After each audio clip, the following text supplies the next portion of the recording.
Come gather round the campfire and hear our ghostly tales of chilling terrors, darkest woes, and anything that goes bump in the night. So cuddle up with your best friend or dare it alone.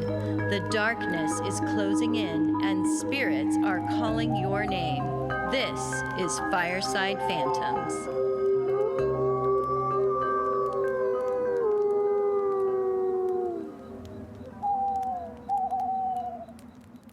You know, I'm so excited today. We're going to do an old-fashioned ghost story. Yeah. Boo. Woo! Scared. Scary. So scared. So scary.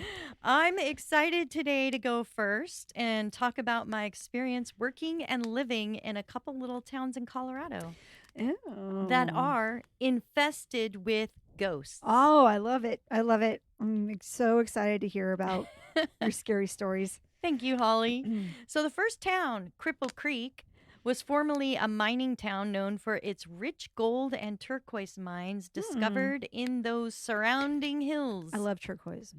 I do too. It's beautiful. Mm-hmm. Beautiful. Mm-hmm. Around 1891 is when it boomed in the population.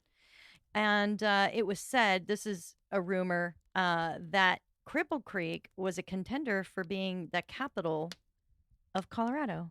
Versus Denver. Really? Yeah, I was told like they lost by 2 votes. I don't know if that's true, but a lot of things, I'm told things and then I find out later it's not true. It's a big disappointment. No, but I'm sorry. I like it. I think it's cool. Yeah. Could be. Okay. Located in the mountains about an hour drive from Colorado Springs. It was a great place to get away for a few days. They have cute little antique shops, historic hotels, and it's a great place to go and look at all the aspen groves, especially in the fall. It's just this beautiful range of gorgeous autumn flowers. Is it still there? I'm sorry, autumn leaves. Autumn leaves. Is it still there or is it a ghost town now? It's still there. Oh, okay. Yeah, it was also known for its fun nightlife, too, with a lot of bars. A famous national melodrama. Well, I don't know if it was national, but everybody knew about it. A famous melodrama show at the Imperial Hotel, and they also had a cabaret dinner theater show as well at the Palace Hotel. Nice. So the town became a prime spot in 1992 for limited stakes gambling, and many new casinos and restorations began expanding the historic downtown area and drawing in busloads of tourists from the bigger cities. All right, cool. One summer in the early 90s, I was offered a job at the Palace Hotel performing dinner theater in their cabaret show. Cool. What part were you? It's cabaret. So there's no part? I don't know anything about cabaret. Cabaret is like a series of short skits and kind of, it's adult in nature, so it's not a children's show. You do the can, you sing, you dance, you do little skits. Okay. And they're it's comedy. Okay. So you play a variety of roles. I also worked during the day waiting tables for breakfast or lunch and playing ragtime piano and other old classics in the lounge. Oh, fun. Yeah, it was a good time. The owners had booked apartments in the town for most of the cast members to live during the summer, but accommodations were so few that my roommate and I had to stay in the small town of Victor, the next town over, which was about a 20-minute drive away. Okay. Our apartment was on the second floor of an old building called the Monarch, which was situated over an art gallery / antique museum on the first floor. Okay. Across the street was the best little convenience store where we would order handmade malt chocolate milkshakes. Oh, wow. I thought you were going to say the best little whorehouse in Colorado. That's where I thought that was heading. It probably was a whorehouse at one time. It was said that Victor had all the gold and Cripple Creek got all the fame. But even today, Victor still has a working gold mine. At one time, Victor had a population of 18,000 people, boasting 48 salons. Oh, my God. Oh, I'm sorry. Look, that's a lot of hairdressers. That's a lot of hairspray. Yeah, Rapunzel would be proud. No, at one time, Victor had a population of 18,000, boasting 48 saloons. Saloons makes more sense. And Cripple Creek, at its boom, around 50,000 people. Okay. So quite a lot of people back in the day. Yeah, I guess so. Both towns had terrible fires which wiped out most of the original structures, but because of the vast wealth in the area, they were able to rebuild the entire towns within just a couple of months. Okay. This time with brick. Oh, okay. No more Yeah, fires. smart. From the moment I arrived, we were greeted with many ghost stories from the locals.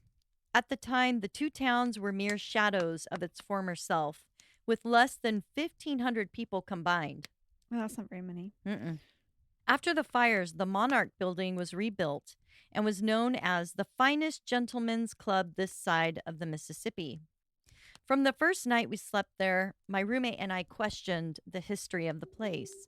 We could often hear furniture moving around below us in the middle of the night, and sometimes it seemed the curtains would be moving without any sign of a draft. Then there was the creaking noise of someone walking up the stairs and stopping right outside our door. Oh, that's creepy. I It don't was like so that. unsettling. As we came home and walked up the flight of stairs to our apartment, it felt like someone was always following close behind us, and we would hurry to get our apartment door unlocked. But no matter how we quickly turned around or opened our door to peek outside, there was never a soul around. Hmm. I also had a habit of taking an afternoon nap before our show and could swear I heard a train whistle in the distance, which would regularly wake me up out of a deep sleep. When I would speak to the locals, they spoke of our experience as common. Huh. And the owner of the downstairs shop didn't really know if it was paranormal, but said that her displays would be changed quite a bit, and from time to time the artwork would be found hanging crooked Huh. on the walls. So, something was changing things when Yeah. she was gone. Yeah. The whole town seemed haunted, and all the young people and many old timers in Victor agreed. In the winter, bodies would be stored on the fourth floor of the Victor Hotel until the ground could thaw for burial. Jeez. Is that morbid or Yeah, what? of course it's haunted. Yes. It was said the area was filled with lawlessness back in the gold rush days. That's what makes it cool. I know. And many died in mining accidents and general tomfoolery. With that many saloons, that's unavoidable. It was said in the past a homicide took place there every single day. Yeah, like Tombstone was like that too. It was Tombstone, rough. Arizona. Yeah. Yeah. The ghost train I heard was also confirmed by many other townsfolk who claimed it is a sound that is sometimes heard by visitors, even though the train was no longer running through the town. Cool. The apartment was otherwise spacious and comfortable. Having a roommate did help ease any of the eerie feelings we had. But just a few short weeks into the summer, and my roommate announced she was quitting the show over some personal issues and returning to her home back in New York. This left me living there all alone, and the activity started to ramp up. Because you were alone, they could get you. Yeah, I know. Or maybe it was my imagination Your ramping protector up. is gone. I can do whatever I want. Personal items of mine would go missing only to turn up in the previous spot I looked, and I was always tired. I was so drained, Wow. needing naps almost daily. The show usually ended around 10:30 at night, and that meant most nights I'd be making the long drive home to the town of Victor when it was pitch dark. The road was treacherous, narrow, and windy, with steep drop-offs that would be fatal with one careless turn. The owners of the hotel would insist on me spending the night if they had an available room on evenings when the fog was thick or the roads slick with rain. Most of the time, I politely declined, making my way back over the canyon, driving slow and gripping the wheel while saying my prayers to stay awake. Whoa. Now, this was fun. An urban legend was told to me of a young lady who took a curve too fast on the road to Victor. It was a cold and rainy night, and after her car went over the edge, she managed to escape the accident injured but still alive. It was said she spent a good hour trying to make it back to the road to wave down help as she was bleeding and needed a hospital. However, at the same spot, another car also lost control trying to stop for the injured lady, ended up killing her instead. Oh, God. Travelers on a rainy night will report seeing the woman waving for help, bleeding from her forehead as she stands in the middle of the road. Of course, she vanishes right as you're almost upon her. Of course she does. And while I didn't believe this bullshit story, I knew there had been many fatal accidents on that road, and it was not a comforting thought as I was driving. Yeah. One night, I woke up annoyed, thinking I heard laughing and a huge party going on downstairs. I peeked out my window and could see nothing that indicated a gathering of people, and the noise just fell silent as I pulled the curtain back. Oh, that's interesting. Assuming I was just dreaming, I went back to sleep, but this time I woke up again to someone shaking the doorknob to the apartment and trying to get in. Oh, bleh. It seemed like a key was trying to be inserted, but the person had a really hard time making it work. So it was just this scratching, desperate sound, and I held my breath in fear, just hoping the door lock would hold. Yeah, no kidding. The next day, I told everyone what had happened. One of my coworkers at the hotel said he was concerned for my safety. He had heard of some troublemakers in town who were harassing the girls from the cast at the Imperial Hotel. The next night, he followed me home and said he would spend the night inside the stairwell to confront any stalker who might try and break into my apartment. Mm. The next morning, I opened the door. There was no sign of him. I bet. It's like, thanks, guy. When I caught up with him at the hotel, he said that he couldn't spend the entire night there Uh-huh. and wouldn't elaborate. Okay, So- what is your thoughts, Holly? He was thinking, oh, I'll say I'll protect you, and then she's going to invite me in, and then I'm going to stay the night. But she didn't. So I didn't bother No, to I stay all didn't. night. Yeah. Yeah. Yeah. Maybe. He had a girlfriend, though, at the time. So Doesn't matter. So when I caught up with him at the hotel, he said that he couldn't spend the entire night there and wouldn't elaborate on what happened. But he just said he got the creeps and even a gun wouldn't help him stay there any longer. Wow. Well, he could have at least knocked on the door and said, "We're both getting out of here. This place is Yeah, fucked up." at least he could have done he that. could have, but he's like, "No, screw her. Yeah. She didn't invite me in, so I'm I out know. of here." It's like, what's up with this girl making me sleep in the stairwell? Right? So there was that incident. That freaky thing happened. Yeah. One day, I was asked if my roommate had returned because the shop manager next door to where I lived saw a lady with dark hair moving past a window in my apartment. Well, you might think that was me, right? I have dark hair. Yeah. But at the time, I had dyed my hair red. Oh. So it wasn't me she was seeing. Mm. I was kind of freaked out because I knew for a fact my roommate had not returned. But I did wonder if perhaps maybe I got a new roommate, right? Oh, okay. Yeah. So I asked my employer, who said no, they weren't planning on hiring anyone else. And they just thought the shop owner was playing a joke on me because the apartment keys were always updated for each new tenant and blah, blah, blah. No one would have access, right? Okay. Uh-huh. Well, other people have reported seeing and hearing people walking through rooms in that building with their heels making a clicking noise on the floor Uh-huh. and sounds of laughter and glasses clinking. Oh. So lots of partying going on in the afterlife. Yes, Yeah. a lot. Mm-hmm. Several of the locals also claim there was a miner who died on the stairs during a gunfight. Perhaps his ghost is still lingering there. Perhaps. It is thought that Nikola Tesla, Mm-hmm. the famous eccentric inventor who experimented with magnetic and electrical properties, wired many of these buildings in Cripple Creek and Victor. Now it's coming full circle. Yes. So they are connected to the afterlife. Yeah, they Sure. are. Or another dimension. He's using their ether right now. Absolutely. Yep. He's figured something out because that guy was really smart. He was super crazy. Loved it. Yeah. Yeah. He didn't get the credit he deserved. No. Yeah, so it said that he, wired all the buildings in Cripple Creek and Victor with electricity, including the Monarch, where I stayed. Okay. The Palace Hotel now in Cripple Creek was opened in 1891. That's where I worked. The hotel had several different owners. Eventually, it was bought by Bob and Martha Lays in 1976.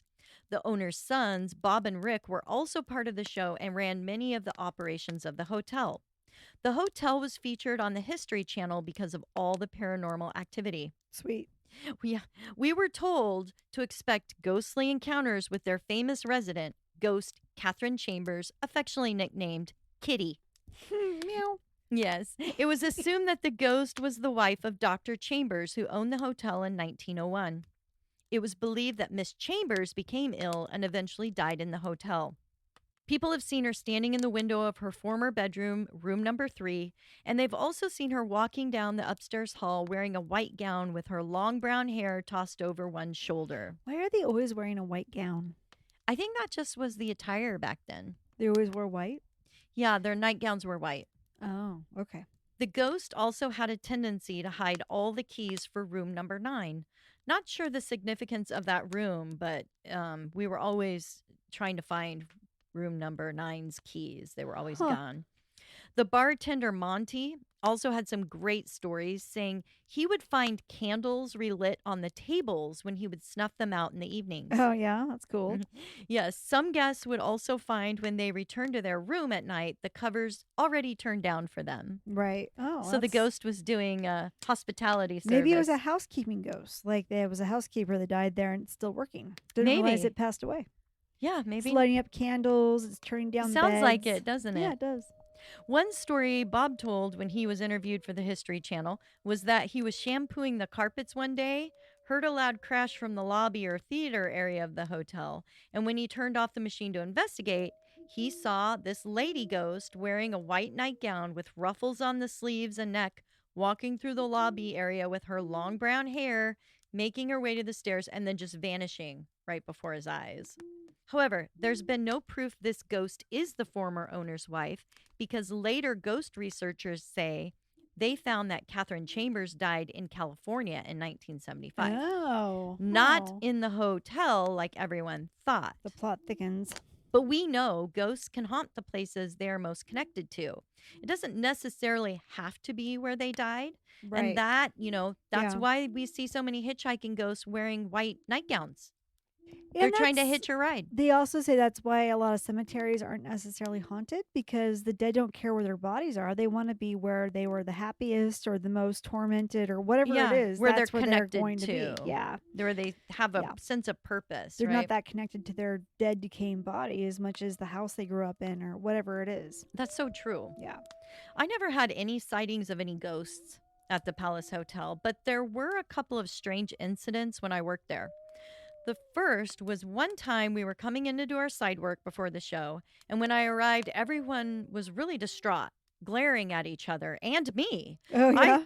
I thought they were just mad at me for being late because I was late quite a bit. I'd kind of oversleep my nap and then I'd be rushing to get there. Yeah. Everyone was standing around accusing each other of taking the silverware we needed for setting up dinner in the dining room. Oh, really? And we had this elaborate way of folding the napkins and polishing the silverware, so it took quite a bit of time to set up. And we were worried that the show might have to be postponed or canceled if we couldn't find the silverware soon. So we were all in a panic. Yeah, I bet. That would be stressful. Yeah, one of the workers said he'd already started folding the napkins and had seen the silverware earlier in the day laid out on the top of the bar. The bartender also confirmed that he had done this. And everyone swore they didn't see anyone coming into the dining area. Huh. Finally, with everyone searching the hotel frantically, someone came up with the silverware in a back storage room that we only use for our stage props. Oh, weird. So it's a really strange place to put silverware. Yeah. You don't think somebody was trying to thought it was props for the performance?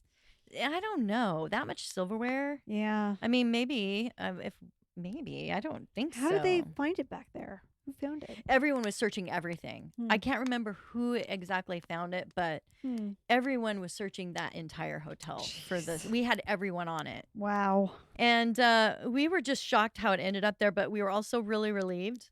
I bet. And the bartender seemed to wonder if it was Kitty that did that, like if she wanted us to cancel the show for some reason. The whole thing was so bizarre, and there was going to be a storm rolling in that evening. God, it's perfect. So maybe she was really worried about guests and she just didn't want set up anybody for a perfect there. downfall of something. I know. And nobody ever fessed up to hiding the silverware as a joke. Because we all thought, somebody's going to end up confessing. No, because they'd probably get fired. Yeah. They would. They would. Now, another strange incident happened. This happened when I was playing the piano in the main dining hall. I would usually take requests from guests and, play a variety of songs for, several hours. But whenever I sat down to play, my piano book, which, by the way, I always would leave it closed when I didn't use it, it was open to the same song every time. Huh. And this song was called Oh, You Beautiful Doll. Mm-hmm. It's kind of one of those really old songs. Josh can play a little bit of it. Maybe as background here, wouldn't you, Josh? Yeah. So One afternoon in the late summer, someone calls out behind me to play "Oh You Beautiful Doll." Mm. And I was like, oh shit, I hate that song. Okay.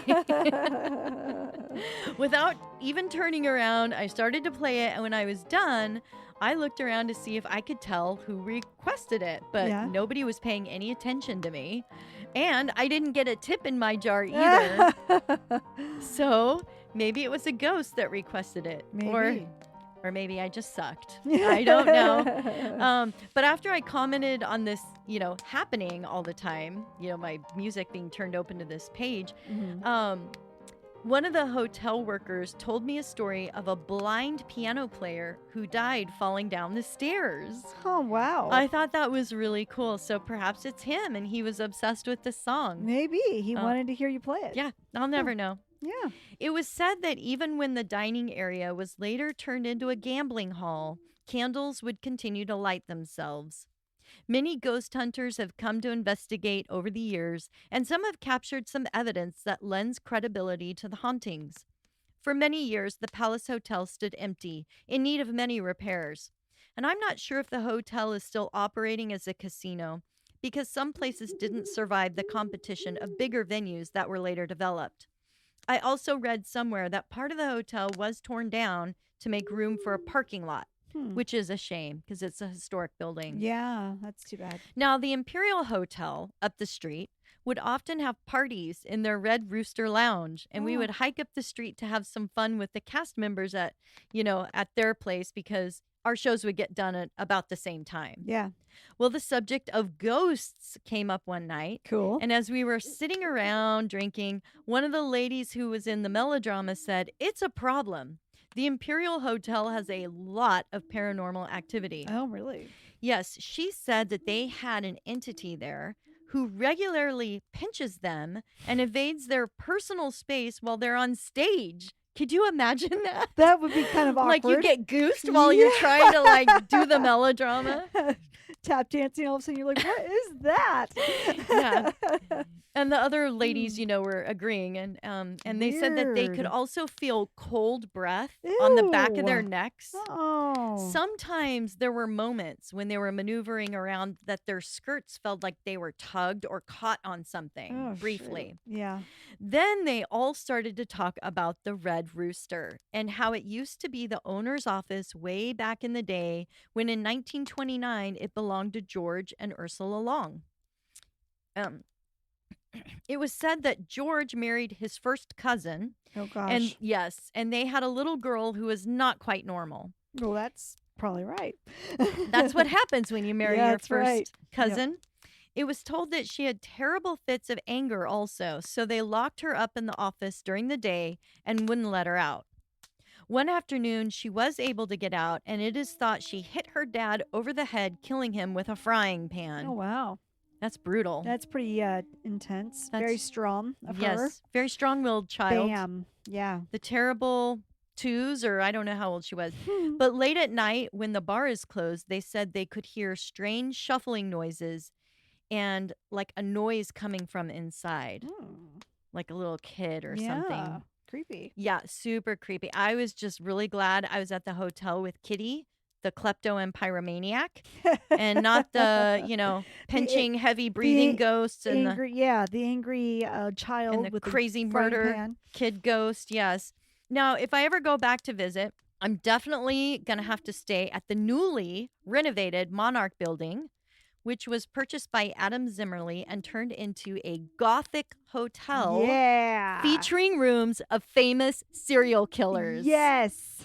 Awesome for that place. That's a great idea. That's in Cripple Creek, or that's where? That's in Victor. That's Victor? my old apartment where I stayed. Really? Yes. Oh, right on. Now, the owner has painted everything black. Of All the course. wood trim, Of course. all the walls, and renamed the building the Black Monarch. That's cool. Totally fits it. The hotel opened in 2019 and has a Dracula-themed room, Ooh. a Lizzie Borden room, Nice. Elizabeth Bathory, Nice. Jack the Ripper, Yep. H.H. Holmes. Boy, he didn't leave anybody out. No, there is even a Nikola Tesla room, which is not a serial killer, but he had to dedicate that to the famous inventor. Now, the first floor has a display of taxidermy. Oh, right oddities on. and occult decor. Yeah. You know how I like Yeah. bad I know. taxidermy. Okay, I got to tell the story. So I'm on Instagram, right? I do the marketing for Instagram. Yeah. And one day I get this message from someone going, "Hey, you got to save that one for Christmas." And it's like a stuffed goose or something. It's It's a like grouse. a grouse. Yeah, it's a stuffed grouse. grouse, which is a bird. Yeah. And I'm like, okay, this guy's into like some weird taxidermy crap. And I'm like, I don't think he's got the wrong account. So I reach out to Holly. I'm like, Holly, who is this weird person talking to us? She's like, have you been communicating to somebody about taxidermy on our Instagram Yeah. account? And I'm like, oh, I didn't switch my account to my normal account. I was on the Fireside Phantoms one, and I sent this guy a direct message with a picture of my boyfriend's grouse that looks like bad taxidermy because it's pretty funny. It's pretty funny. And so I sent it to him to post on his Instagram, but we posed the grouse with a Christmas wreath. Yes. And so he responded by saying, I love him. I'm going to save him for Christmas. Yeah. So that ended up in Carol's my universe feed. for a little My bit. feed. And I Yeah. was like, this is weird. Who is Pretty this? funny. But you guys should check out Bad Taxidermy on Instagram. Yeah, they're pretty funny. I did check them out. Yeah, it's They're pretty great. good. Especially the one that I can't tell if it was a dog or a bear. But I think that's why it's bad. Yep. You don't know. You don't even know what that was when it was alive. Yeah. So with the display of taxidermy, oddities, you would be right at home, Holly. You're right. I would. And, let's book our trip right now. I'd love to go to that place. It's totally awesome. They even have like a gift shop serving coffee. So if you're a coffee person, which we cool. all are in the Northwest. Not deadly tea, like some deadly tea or something. I know. You think they could do some Yeah. like absinthe Yeah. maybe or something like that. Yeah, I would think so. We could do some recommendations. Especially if for he the has like a place. Lizzie Borden room because she initially was trying to poison her parents to death, I think. So Oh, God. yeah, Lizzie Borden tea. Lizzie, You'll be sick to your stomach when you drink yeah. it. Yeah. They give you your final meal, your last day there, Yeah, and that's it's the great. meal that like they usually use to kill you. That's awesome. Wouldn't that be great? That'd be so great. We've You got should so see, many ideas. You should see if you can get a job there, I and know. maybe you can be like one of the character actors. That you're Lizzie for a day, and then tomorrow you're going to be some other psychopath. Which That would be so much fun. that would be a So great to be young again. It's like a Disneyland for horror or something. I can't believe you said that because there's a website where it says it's a Disneyland for horror. Really? Yeah, that's the exact well, phrase. Great minds think alike. It's a great it's a phrase they used in this article I read. So That's cool. I'm very eager to go. And Mr. Zimmerly has also purchased other historic buildings in Victor and is eager to add a murder museum Oh too. my So God. maybe it's already up and Is running. he single? I mean, know. I think he sounds sexy hot. He's turning that whole town into like the I occult or love something. it. Well, it is so terribly haunted. I mean, what else are you going to do with the town, right? Right, I mean, you yeah. have to. To celebrate the ghosts. Right. Awesome. And Victor, Colorado, you say? it is. So it's a great place for ghost hunting. Lots to do there, lots to enjoy. And I'll attach the link in the credits if you want to check out this I great do. haunted hotel, my former apartment. It is now painted all black and looks even more terrifying. I'm going to stay there someday. I'm pulling up the website right now for It Victor, is Colorado. So good. So good. Yeah, that does look like an old mining town for sure. Very Wow, scary. Very creepy. Great place to honeymoon or take the kids. It's great.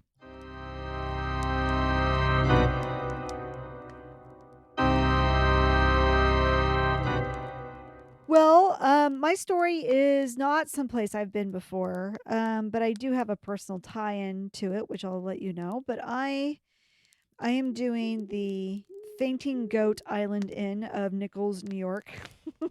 That's quite the name. I know. Fainting goats. I know. I know there's a story behind that The one. goats are definitely a tie to my childhood, but Meh. I will we'll talk about that soon. But the good news for everyone out there is that there is a show on the Travel Channel called The Hotel Paranormal. Mhm. So it covers all these haunted hotels, and that's kind of how I discovered the Fainting Goat Island Inn.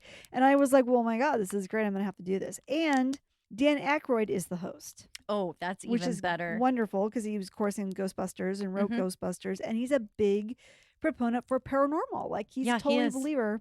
So I like him a lot. And usually when I watch shows like these types of shows, I always assume it's Bill Shatner who's Yeah. narrating, because usually it is. And whenever you see Bill Shatner actually on camera in one of those types of documentary shows, it's just so much fun. He totally gets it. He hams it up. Yes. He totally has that kind of silly sense of humor. He's just kind of got a thing that works for him, and he is embodying being Bill Shatner to the nth degree, and it's so much fun to watch it. So yes, I love agree. that. So I kind of like Bill Shatner a little better than Dan Aykroyd as a host, but Dan Aykroyd is badass, and I'm so happy he's on this show too. Carol, our story Yes. begins in Nichols, New York. A woman named Marnie Straight and a man named Bill Gamble. They are the current owners of the famous Fainting Goat Island Inn. It is an inn that quite frequently sits near the top of the list for most haunted hotels in America. Ooh, that's a It's doozy. doozy. There's a lot of haunted There's hotels. a lot of haunted hotels. It was built in the late 1800s, and it was originally a railroad hotel. So essentially, the railroad stopped and people would spend the night there. When Marnie Straight purchased the property, it included several fainting goats, which she adored, hence the name Fainting Goat Island Inn. So these goats, as you know, their defense mechanism, if they get scared, is to faint. I did not know that. Yeah. Have you never seen videos of fainting goats? You know, we had goats in our neighborhood. Yeah. You know, where they had like little goats that you could play with. Yeah.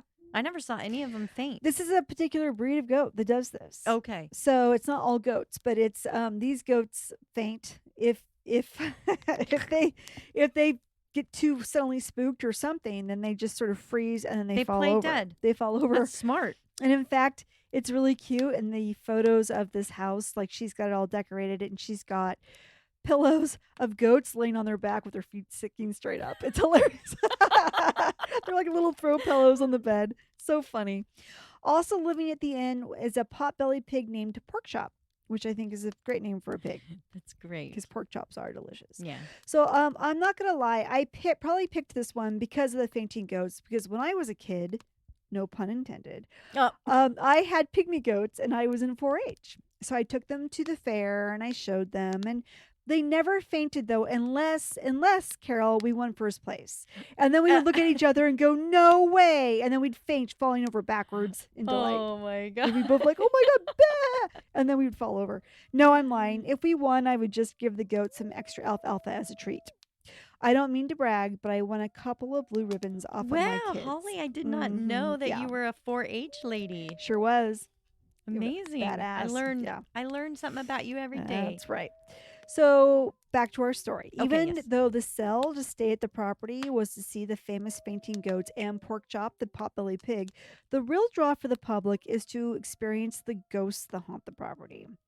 When Marnie first moved into this inn, she started working on renovations to the property. Well, as we know, ghosts don't really care for it when you remodel their house. No, they don't. No, they don't. It gets them in the mood to haunt. They like their shit where they like their shit. Marnie didn't really worry about it, though, because she really didn't believe in ghosts. So she was like, whatever, it's mine now, bitch. So one night, after working on the hotel, she starts to hear footsteps coming from the upstairs, pacing back and forth and back and forth. Now, Marnie is at the house alone. There are no people or animals upstairs, so she cannot figure out what is making those footsteps. But then she starts to wonder if the footsteps are actually coming from the attic.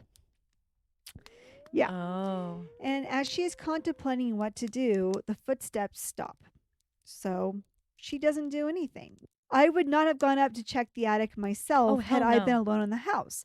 I would have waited for someone else to get there. Yes. And then just real nonchalantly, I would have said, hey, can you go up to the attic and there's a dusty old box or a creepy mannequin or something that's up there. I need you to get that for me and bring it back here. And then when the person falls for it, I'll wait to see if they come back from said attic. Did they see something amiss upstairs? Like, I don't need to freak them out or anything, but I'm certainly not going to go up there. No. Oh, no. Mm-mm. No.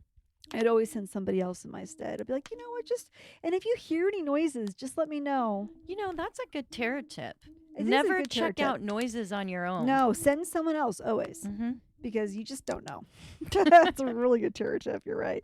Marnie, however, was much cooler cat than I was. After hearing these footsteps, she just shrugs her shoulders and goes upstairs to bed.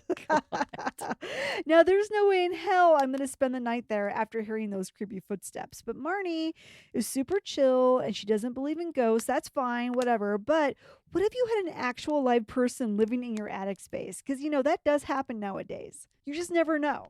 I would just lock that attic space and be like, have fun up there. Yeah, You're not coming down. What if they have another way to get in and out? Maybe it's through your closet door. Oh, gosh.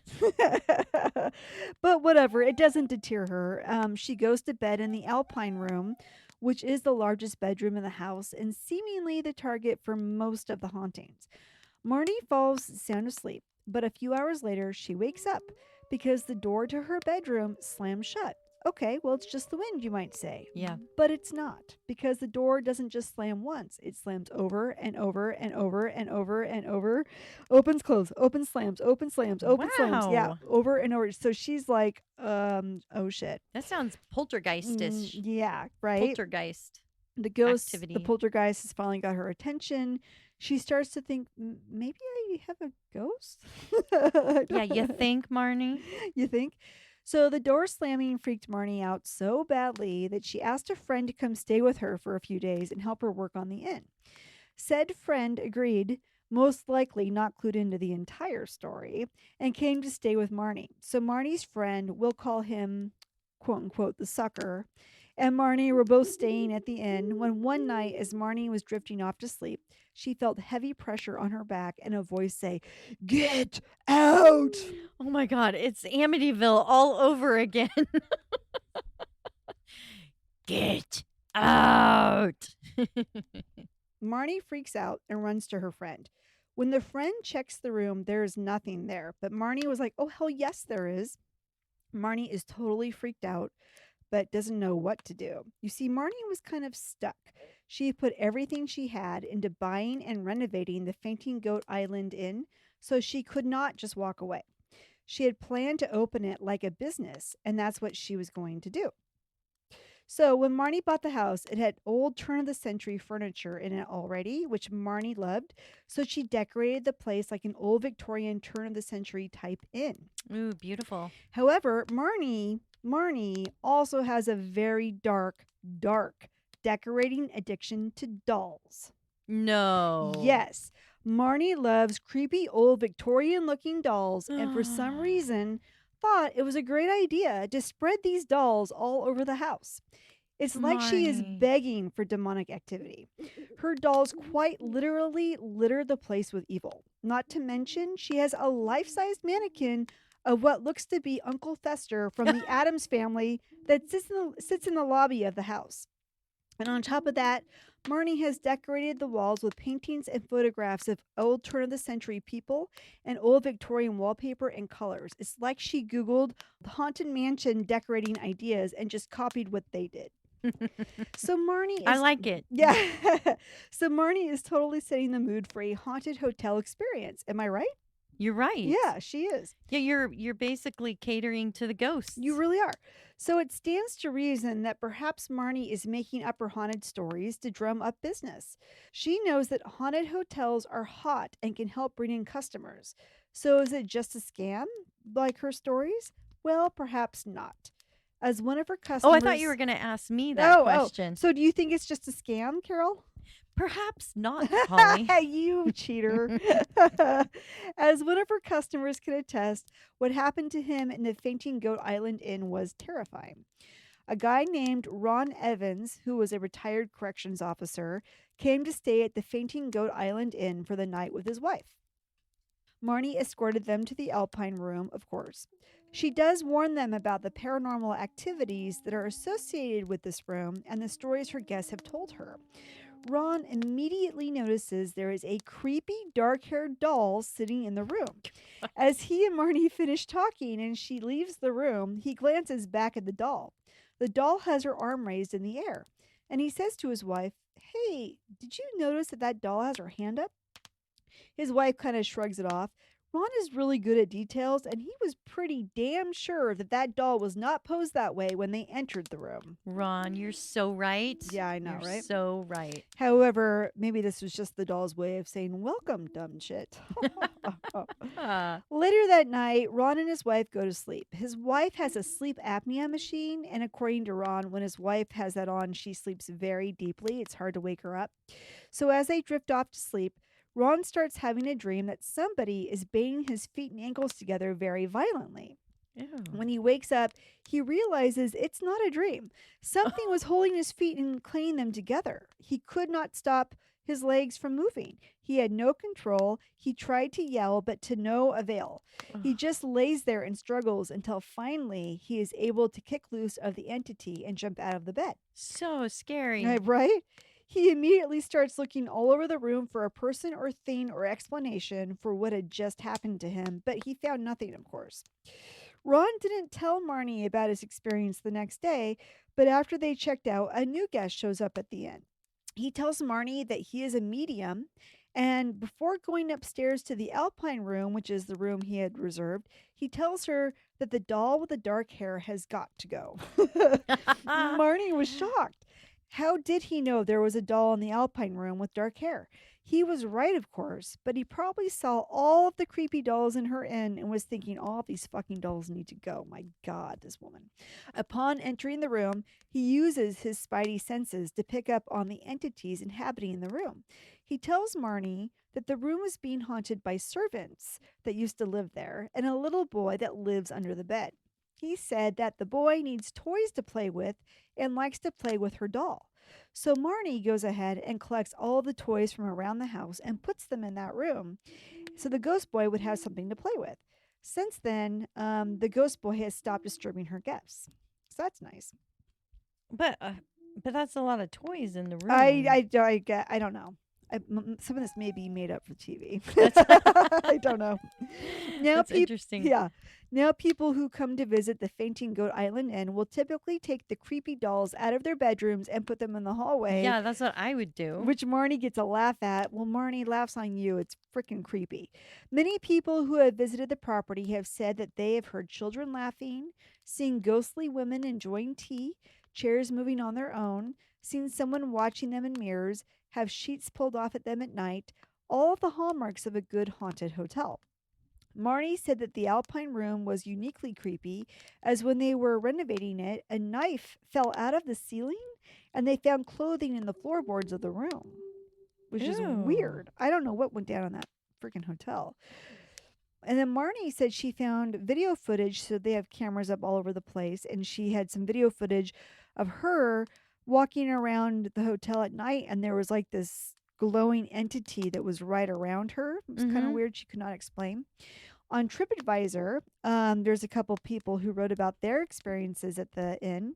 Tiffany H. wrote of her stay in May of 2021 that when they woke up in the morning, the chair in the room had been moved over to the foot of their bed as if someone had been sitting in it watching them sleep all night. No, I would not be staying there. No way. She said they had not touched that chair. Absolutely not. Creepy as fuck. Another couple staying at the inn saw a large white orb floating around their room. As they watched it, it disappeared, and then suddenly the vinyl record player started playing. Oh, God. So it's kind of fun. Donna W. from TripAdvisor wrote in September of 2021, "We stayed at Fainting Goat Island twice and are soon going to go again. The first time I got many orbs on my photos that were not visible to the naked eye. She didn't write that, but that's what I put down. The place was spotless, so I know it was not dust. On the second stay, something kept rapping on the door, the walls, and the headboard. When it sat on the bed, I was a bit unnerved." Yeah, you always hear about those stories where they see like the bed having an indentation. A little indent where somebody's sitting or as sat. If that is, oh no, hell no. Hell not no. staying there. Perhaps these fainting goats faint whenever they see a ghost. I don't know. Maybe. Perhaps. The hotel does offer ghost tours during the year. They've had many paranormal investigators come to the property to see what they can find as well. But Marnie is not giving up on using this unique attraction to her benefit. And in fact, in one of their videos, they quite cleverly use the tagline, Come for the goats, stay for the ghosts. I love that. And that's my story of the Fainting Goat Island Inn in Nichols, New York. Badass. That was so good. It was badass for sure. I know, it was really fun, huh? It was. Yeah. Thanks, guys. Thanks. Have a good night. Bye.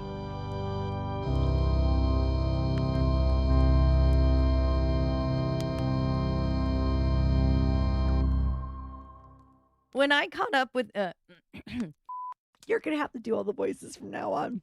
oh my God, That- what just happened to That your hurt voice? my voice. That hurt my voice. Holly, you have no voice now. You'll have to finish my story.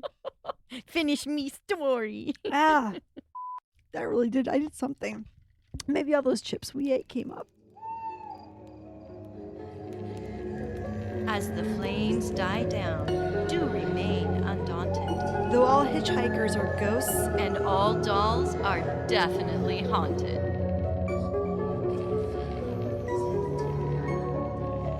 hey guys, be sure to follow us on Instagram. Our handle is @FiresidePhantoms. If you have a spooky story you would like to share with us, send it to firesidephantoms@gmail.com and you may hear it on a future episode.